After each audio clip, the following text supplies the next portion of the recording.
Assalamualaikum warahmatullahi wabarakatuh. Sahabat Nihan, ada seorang sahabat Rasulullah SAW, Sya'ban radhiyallahu anhu, memiliki kebiasaan unik. Dia datang ke masjid sebelum waktu sholat berjamaah. Ia selalu mengambil posisi di pojok masjid pada setiap sholat berjamaah dan i'tikaf.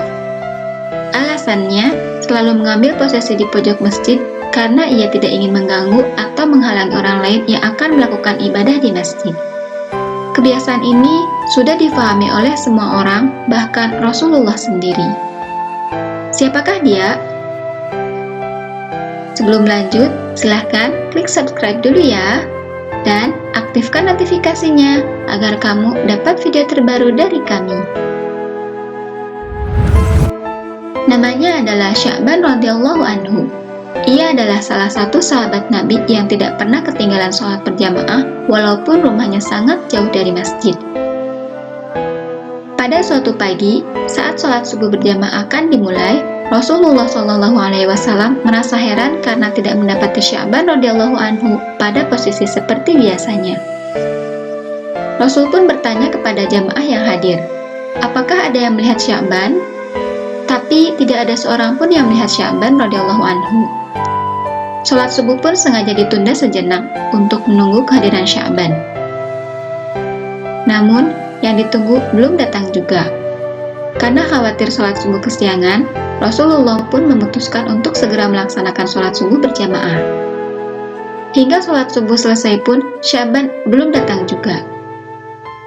Selesai sholat subuh, Rasul pun bertanya lagi, apakah ada yang mengetahui kabar Sya'ban? Namun, tidak ada seorang pun yang menjawab. Rasul pun bertanya lagi, apa ada yang mengetahui di mana rumah Sya'ban?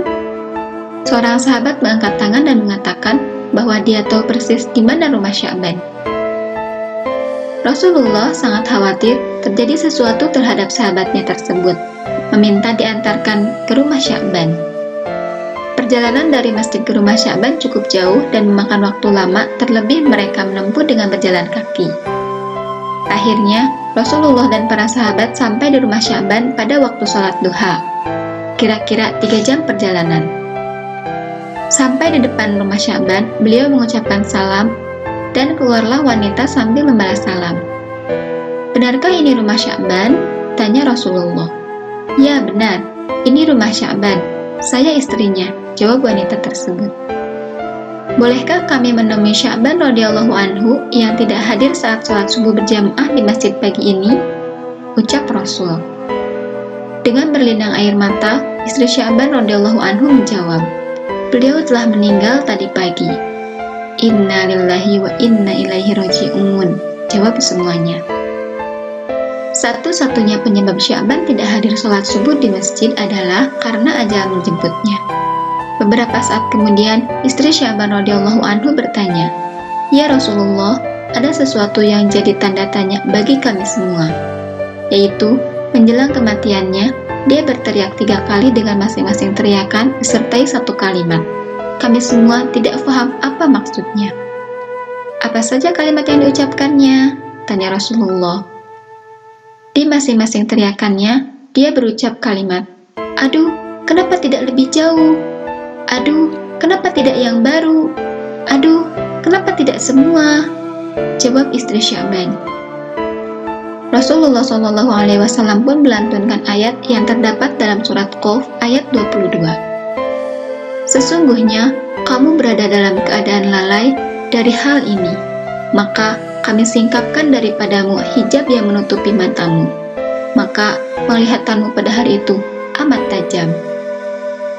Saat Sya'ban radhiyallahu anhu dalam keadaan syakratul maut, perjalanan hidupnya ditayangkan ulang oleh Allah Subhanahu wa Ta'ala. Bukan hanya itu, semua ganjaran dari perbuatannya diperlihatkan oleh Allah. Apa yang dilihat oleh Sya'ban radhiyallahu anhu dan orang yang sakratul maut tidak bisa disaksikan yang lain. Dalam pandangannya yang tajam itu, Sya'ban radhiyallahu anhu melihat suatu adegan di mana kesehariannya dia pergi pulang ke masjid untuk sholat berjamaah 5 waktu. Perjalanan sekitar 3 jam jalan kaki, tentu itu bukan jarak yang dekat. Dalam tayangan itu pula, Sya'ban radhiyallahu anhu diperlihatkan pahala yang diperolehnya dari langkah-langkahnya ke masjid, ujar Rasulullah. Dia melihat seperti apa bentuk surga yang dijanjikan sebagai ganjarannya. Saat dia melihat, dia berucap, "Aduh, mengapa tidak lebih jauh?" Timbul penyesalan dalam diri Sya'ban radhiyallahu anhu, mengapa rumahnya tidak lebih jauh lagi supaya pahala yang didapatkan lebih indah. Dalam penggalan kalimat berikutnya, Sya'ban radhiyallahu anhu melihat saat ia akan berangkat sholat berjamaah di musim dingin.